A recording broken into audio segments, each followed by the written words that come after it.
Welcome to Sherry's World of Color. This is acrylic collage number 4. Let's see what we're going to do today. And I'm Sherry Hagen. Got a lot of yarn here. I've been thinking about this black yarn here, but I want a long piece.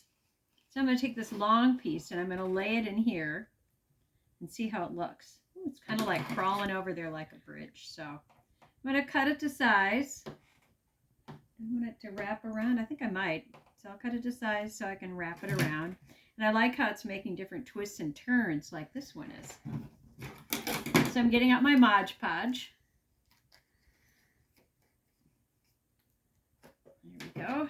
And then I've got my brush here. And I'll get started here. I'm going to just paint it in the middle here. Here we go. Making a little line of my Mod Podge here as I work on it. The nice thing about this is it does dry clear.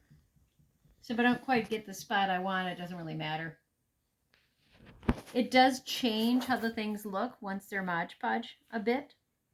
That's fine. We'll see how it looks. You think about it as you do your art.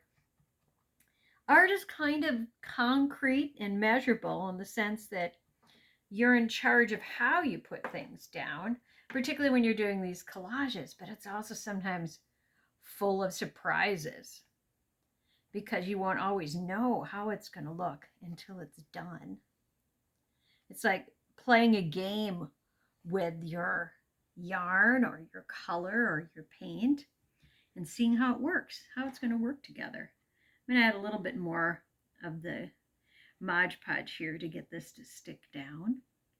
But it's making that nice little curve there, which is kind of fun. You know, I spent a good share of the day doing painting. I was working on my larger painting today, which, you know, I'm doing it, turning into acrylic collage. I'm going to move my larger painting over so you can see it a little bit better. This is the larger one that I've been doing. And now I'm going to get back to this one. But I had a lot of fun today working on that. Now let's take a look at what we want to do next with this one. Now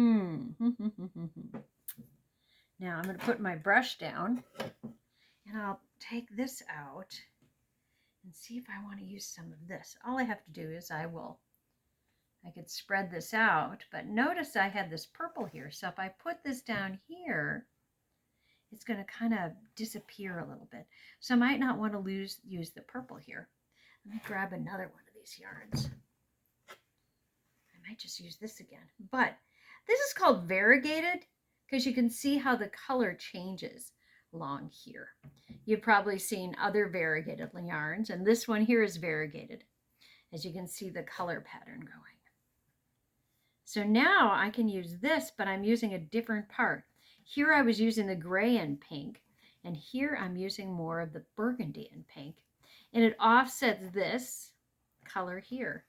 And I'm dividing my paper up, or my canvas up, into these different sections. So I'm going to cut here and do a little bit more of our Mod Podging to see how it's going to turn out. And just keep adding things.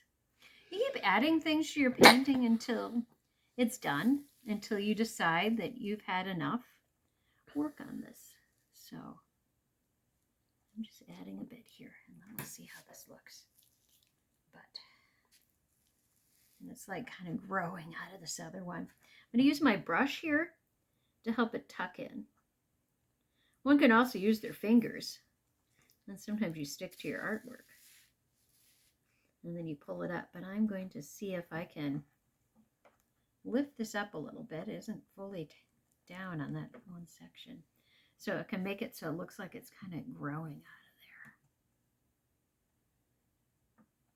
So there's that, and it's going around the corner, and I'm going to trim this off a little bit. I might trim it more, but you see how it's hanging over the edge there? I can just go like that. Trim it and get a little bit more of my Mod Podge here to get this to go around the corner. Here we go. Come on, stick down there. You can do it. So when I paint or when I do collages, I'm always thinking. I'm always planning and figuring out and problem solving. And looking at the balance of color here, you can see you've got a number of these bits of red in here. So there's a lot of red statements in there. I'm probably going to add something different next time because you can see how I have black in here. I might add some more black up here along the edge. You know, just continuing to make the patterns as I go. So that's all for now. This is Sherry's World of Color. And gather up your supplies, do your own work, use your imagination, problem solve, and have fun, folks. Bye-bye.